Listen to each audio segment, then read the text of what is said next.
We're back here at Randall's Farm and Greenhouse in Ludlow today talking about hydrangeas, but not your grandfather's hydrangeas. Karen Randall joining us now with a whole different variety, colors and types of hydrangeas out there.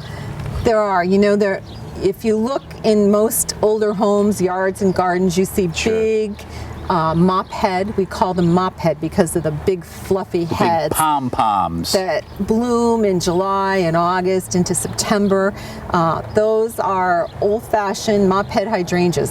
I can't tell you the variety. They were planted so long ago. No one can. But now there are all types and colors and sizes of hydrangea bred for different conditions. We always think of hydrangeas in part shade. Right. A lot of the new varieties take more sun, so you can have them in places that you couldn't have them in before. Good, and I always think of trying to trim them back or don't trim them back, or what do you do? Some of them are pretty much plant them and forget them. You don't need to trim them at all. Well, when in doubt, leave it alone. Don't trim them. Leave them alone. Don't prune them. Because probably one of the biggest questions we have is, why isn't my hydrangea blooming? It's my question. And sometimes it's just plain old location.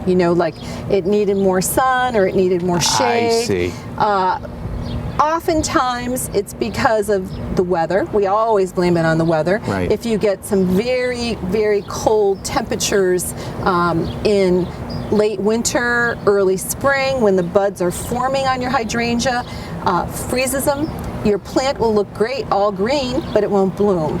Or maybe you thought it was too big last fall, so you cut it all back when you hacked off where it's going to bloom. Probably not a good idea. A lot of the newer varieties, like Endless Summer, they bloom on what we call the new growth, not the old woody part of the plant. And these are smaller than the traditional big mop heads. They can be smaller, they can be a little bigger than these particular blooms, but they are known for reblooming. They will bloom all over the summer. Now these are lace caps? These are lace caps, very good. And this is a beautiful red color.